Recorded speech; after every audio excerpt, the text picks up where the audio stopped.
Late na naman ako. Di na lang sana ako nanood kagabi. Sayang. Ano ba yan? Ang daya ng kalaban? Ang taas? Sipain mo! Yun! Hoy! Gising ka pa! Matulog ka na! May pasok ka pa bukas! Kapag nakita kong gising ka pa dyan, makikita mo! Ma'am James present, sorry I'm late. Okay class, dismiss. Klase, part 1. Subscribe. Yo! What's up? Pasok ka na naman.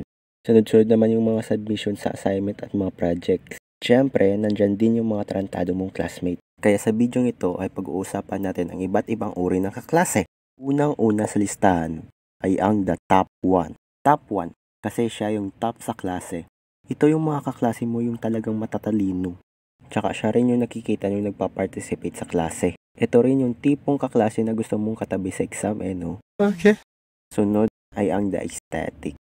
Ito yung mga kaklase mo palaging nakaporma.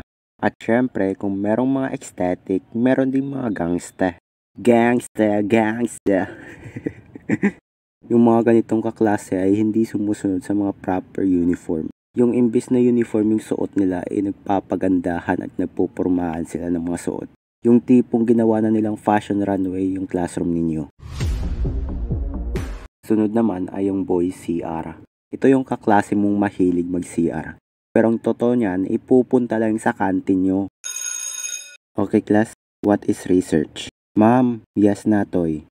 CR lang po, ma'am. Jingle break. Whenever I see girls and boys selling lanterns on the streets. Mr. Jose Marichan, jingle. Jingle yung umiihi, hindi yung Christmas jingle. Bermans na. A few inches later. Ba't ang tagal mong umihi? Mahaba ang pila sa CR Hindi rin mawawala ay ang buraot. Yung tipong hinihingi na sa'yo lahat. Uy, friend, pahingin naman ako ng papel. A few inches later. Uy, ang ganda mo ngayon. May ₱5 ka ba dyan? A few moments later. Uy, friend, anong baon mo? Pahingi ako isa lang. Kuha ko ulit Ha? Nasaan ako? Nasa langit ka. Dapat sa impyerno kang buraot ka. At syempre, hindi mawawala yung possessed Ayan, yan. Ito yung kaklase mo parang sobra pang sumipsip sa lamok. Yung oras-oras may pagkapabibo. Mama ko na po dyan. Mama ko pala naglinis ng kwarto. Mama ko na maglilista ng noisy.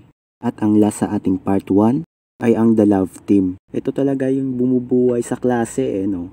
Yung tipong inaantok kayong lahat kapag nagkaklase yung teacher nyo. Tapos kapag pag-ibig na yung usapan, i-game na game kayo.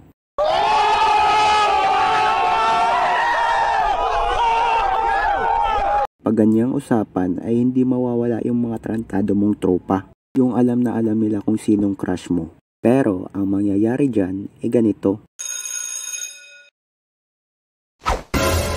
Ma'am, crush daw ni James si Maddie. Uy, sana all. Respeto naman sa mga single. Anong masasabi mo doon, Maddie? May jowa na po ako Buti na lang sana kung ganito yung mangyayari. Ma'am, crush daw ni James si Maddie. Uy, sana all. Respeto naman sa mga single. Okay, tama na yan.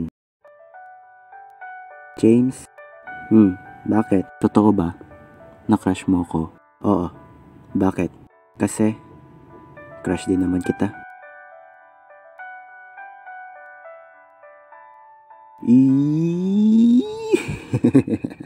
So, hanggang doon na lang muna. Nabitin ba kayo? Sorry na agad kung nabitin ko kayo. Shoutout na tayo! So, ayun na nga. Ito na ang ating first upload. Pasensya na kayo kung nabitin ko kayo. Pero huwag kayong mag-alala. May padating pa rin ng mga bagong videos. Subscribe, stay safe, be happy.